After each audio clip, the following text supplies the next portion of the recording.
زموږ د سفرونو چینل ته ښه راغلاست. نن به تاسو د فرانسې دوهم لوی ښار مارسې ته بوځو.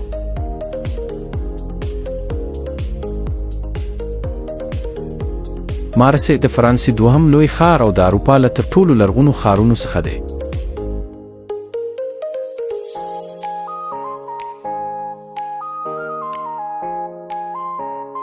د فرانسې تر ټولو لوی سوداګریز بندر په همدې ښار کې موقعیت لري. هر کال میلیونونه سیلانیان د دې ښار د ښکلو ساحلونو او تاریخي ځایونو د لیدو لپاره راځي.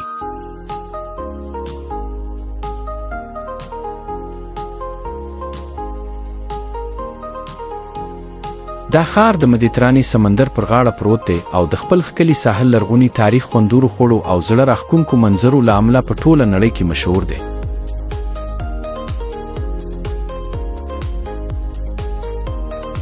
راځئ چې په څو دقیقو کې دا حیرانونکی ښار وپیژنو. مارسې شاوخوا 2600 کاله مخکې یعنې په 600 قبل المیلاد کې د یوناني سوداګرو لخوا جوړ شو.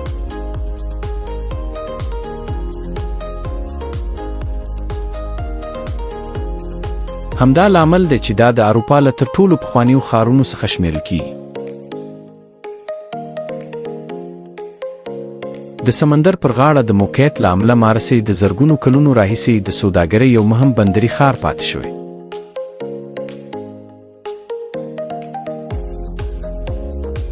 د نړۍ له بېلابېلو هیوادونو خلک دلته راغلي او اوسېدلي، نو ځکه د دې ښار کلتور ډېر رنګین او متنوع دی. لومړی ځای چې هر سیلانی ګوري زوړ بندر یا فیوکسپورټ دی.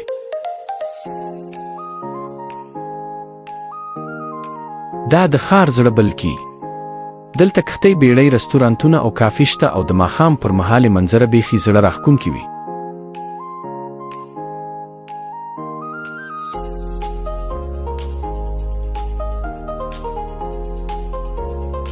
دوهم مشهور ځای نوتردام د لاګارد کلیسا ده.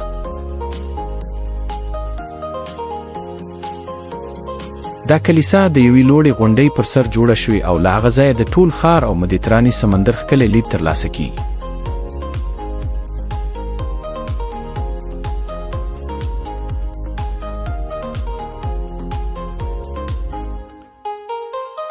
که د طبیعت مینهوال یاست نو کالنګ ملي پارک به مو ډېر خوښ شي.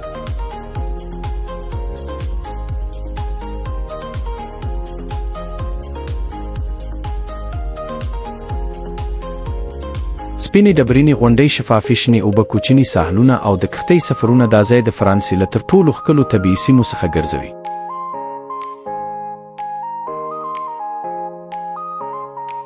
همدارنګه د لوپانې لرغونې سیمه هم په لیدو ارزي.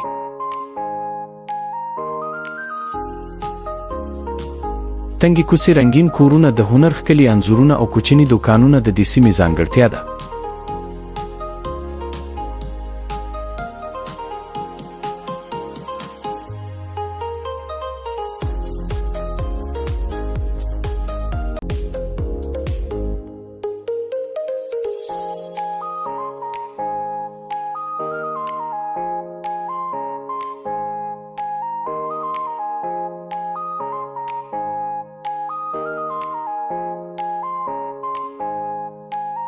مارسې د سمندري خوړو لپاره ډېر مشهور دی.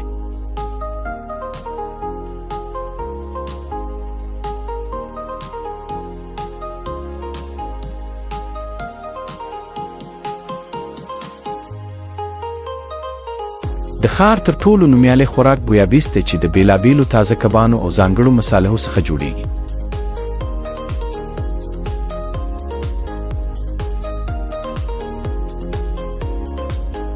که سمندري خواړه خوښوئ نو مارسې به ستاسو لپاره یو جنت په شان وي.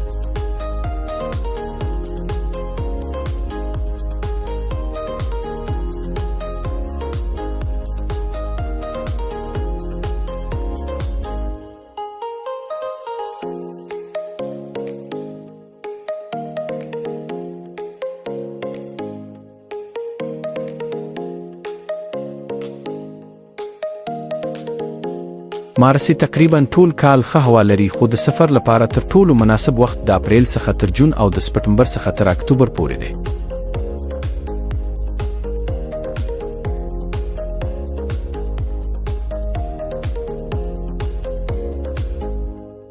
په دوبي کې هوا ګرمه وي او خلک د سمندر پر غاړه د لامبو او کښتۍ سفرونو څخه خوند اخلي.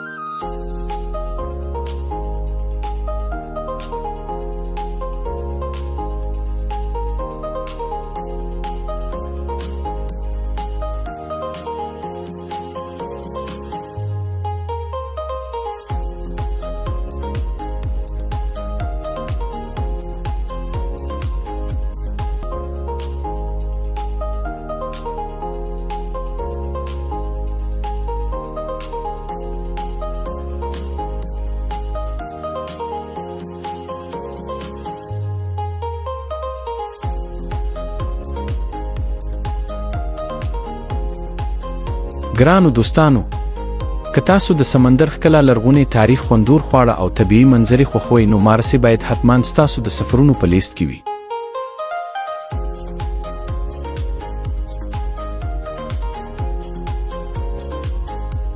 که ویډیو مو خوښه شوه نو زموږ چینل سبسکرایب کړئ، ویډیو لایک او له خپلو دوستانو سره یې شریکه کړئ.